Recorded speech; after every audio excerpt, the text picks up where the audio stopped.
संजय राऊतांनी अपक्षांवर टीका केली होती, त्यावर काय सांगता? नाही, संजय त्यांना सगळा अधिकार आहे. ते कोणावरही बोलू शकतात, कोणालाही देशाचा पंतप्रधान करू शकतात, देशाचा राष्ट्रपती करू शकतात आणि काही बोलू शकतात. त्यांना कोणी थांबू शकत नाही. त्यांचं म्हणणं होतं की केंद्रीय तपास यंत्रणेचा दबाव टाकून निवडणूक घेतली. आता काय त्यांना दुसरं कामच नाही. सकाळी 9 वाजले की त्यांनाच बघावं लागतं दिवसभर आपल्याला.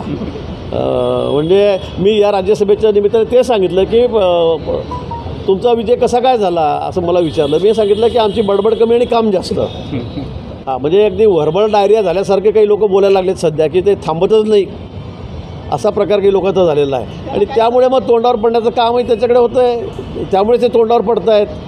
आणि म्हणून मला वाटतं आमचं ठरलेलं आहे की कमी बोलायचं आणि काम जास्त करायचं आणि चांगला रिझल्ट द्यायचं. त्यांना काय सल्ला दिला? नाही, ते फार महान नेते आहेत. मी त्यांना काय सल्ला देऊ? ते मोठे नेते आहेत, त्यांना मी सल्ला देऊ शकते. पंतप्रधान राष्ट्रपतीवरच बोलतात, त्यामुळे मी एवढा मोठा नाही आहे त्यांच्या एवढा.